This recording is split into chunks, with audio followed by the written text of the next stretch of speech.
Friends, life is a game with rules and ethics. ఆ రూల్స్ని మనం ఎలా డిజైన్ చేసుకున్నాం అనే దాన్ని బట్టి మన లైఫ్లో హ్యాపీనెస్ డిసైడ్ అయి ఉంటుంది.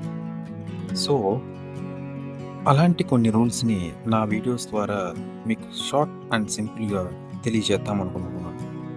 ఇవన్నీ ప్యూర్లీ నా ఒపీనియన్స్. మీకు నచ్చితే లైక్ చేయండి, ఫాలో చేయండి, షేర్ చేయండి. ఇక ఇవాల్టి ఈ వీడియోలో నేను చెప్పబోతున్న అలాంటి ఒక గేమ్ రూల్ లిమిట్.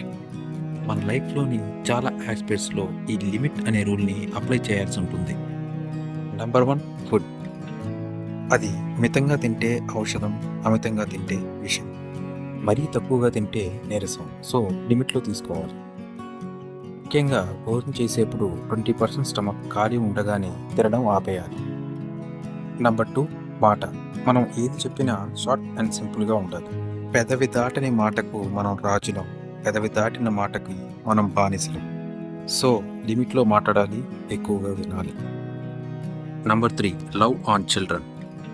పిల్లలకి ఏది మంచి ఏది చెడు తెలపకుండా వాళ్ళని అతిగా గారాబం చేస్తే అది వాళ్ళ లైఫ్ని స్పాయిల్ చేస్తుంది. వాళ్ళతో అస్సలు టైం స్పెండ్ చేయకపోతే అది వాళ్ళ సైకాలజీ మీద, బిహేవియర్ మీద ఇంపాక్ట్ చూపిస్తుంది.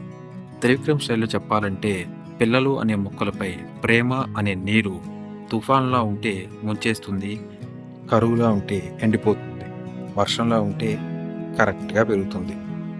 నంబర్ 4, నమ్మకం.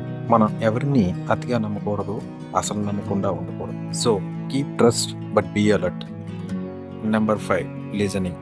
వినదగునెవ్వరు చెప్పినా వినినంతనే వేగపడక వివరింపతగు. సో చెప్పినవన్నీ వినండి, మీరు అనలైజ్ చేసుకొని కరెక్ట్ వాటిని అప్లై చేయండి.